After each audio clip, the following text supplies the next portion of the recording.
Josué, filho de Num, da tribo de Efraim, foi um dos homens mais notáveis da história de Israel. Desde jovem, ele servia como auxiliar de Moisés, o grande líder que Deus havia levantado para libertar o povo do Egito. Josué era obediente, fiel e corajoso. Seu nome significa "O Senhor é salvação", e sua vida refletiu essa verdade. Durante a travessia do deserto, Josué esteve ao lado de Moisés em momentos decisivos. Quando Moisés subiu ao monte para receber os mandamentos, Josué o acompanhou. Quando os espias foram enviados para observar a terra de Canaã, Josué foi um dos 12 escolhidos. E quando 10 deles voltaram com medo, Josué e Calebe se mantiveram firmes, dizendo: "Subamos animosamente e possuamos a terra, porque certamente prevaleceremos contra ela." Números 13:30. Mas o povo não acreditou. Por causa da incredulidade, Israel vagou 40 anos no deserto. Josué esperou. Ele não se rebelou, não murmurou. Ele confiou. Quando Moisés morreu, Deus falou diretamente com Josué. O tempo da espera havia terminado. A missão agora era dele. E o Senhor disse: "Como fui com Moisés, assim serei contigo. Não te deixarei nem te desampararei. Esforça-te e tem bom ânimo." Josué 1, 5, 6. Josué assumiu a liderança com humildade e coragem. A primeira tarefa era atravessar o Rio Jordão. O povo estava diante da terra prometida, mas o rio estava cheio. Deus então ordenou que os sacerdotes levassem a arca da aliança e pisassem nas águas. Quando obedeceram, o rio se abriu, e Israel passou a pé enxuto. Josué mandou que 12 pedras fossem retiradas do leito do rio e colocadas como memorial. Ele disse: "Quando vossos filhos perguntarem: 'Que significam estas pedras?' direis que as águas do Jordão foram cortadas diante da arca da aliança do Senhor." Josué 4, 6, 7. A primeira cidade a ser conquistada foi Jericó, uma cidade fortificada com muralhas altas e resistentes. Mas Deus não pediu armas. Pediu fé e obediência. O povo deveria marchar em silêncio ao redor da cidade por 6 dias. No 7º dia, marchariam 7 vezes e então gritariam. Josué transmitiu as instruções com fidelidade. E o povo obedeceu.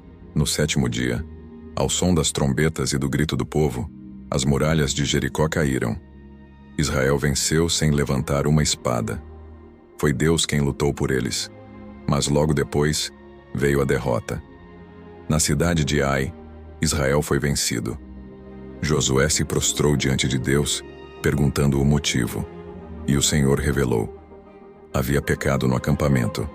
Acã havia tomado para si objetos proibidos. O pecado de um trouxe derrota para todos. Josué purificou o povo. Acã foi julgado, e a santidade foi restaurada. Na segunda tentativa, Israel venceu Ai. Josué aprendeu que a vitória depende da obediência e da santidade. Ao longo dos anos, Josué liderou campanhas militares por toda a terra de Canaã. Derrotou reis, conquistou territórios e dividiu a terra entre as tribos de Israel. Mas em cada batalha, ele buscava a direção de Deus. Ele não confiava em sua força, mas na presença do Senhor. Em um dos momentos mais marcantes, Josué enfrentou 5 reis que se uniram contra Israel. Deus disse: "Não os temas, porque nas tuas mãos os entreguei." Josué 10:8. Josué lutou com coragem, e quando o dia estava terminando, ele orou: "Sol, detente em Gibeão e tu, lua, no vale de Ajalon." Josué 10:12. E o sol parou. A lua se deteve. Nunca houve dia como aquele em que Deus atendeu à voz de um homem. Josué sabia que a vitória vinha do céu. Com o passar do tempo, Josué envelheceu, mas sua fé permaneceu firme. Ele reuniu o povo e fez um discurso. Lembrou das promessas, das vitórias, dos milagres, e então declarou: "Escolhei hoje a quem servireis, porém eu e a minha casa serviremos ao Senhor." Josué 24:15. Essas palavras se tornaram símbolo de fidelidade. Josué não foi apenas um conquistador. Foi um homem que viveu para agradar a Deus. Ele morreu com honra, deixando um legado de fé, coragem e obediência. A história de Josué nos ensina que a verdadeira conquista não está apenas em vencer batalhas, mas em obedecer a Deus. Que a vitória não vem da força, mas da fé. Que o Senhor honra aqueles que confiam nele. Se essa história tocou seu coração, escreva nos comentários. Eu e minha casa serviremos ao Senhor.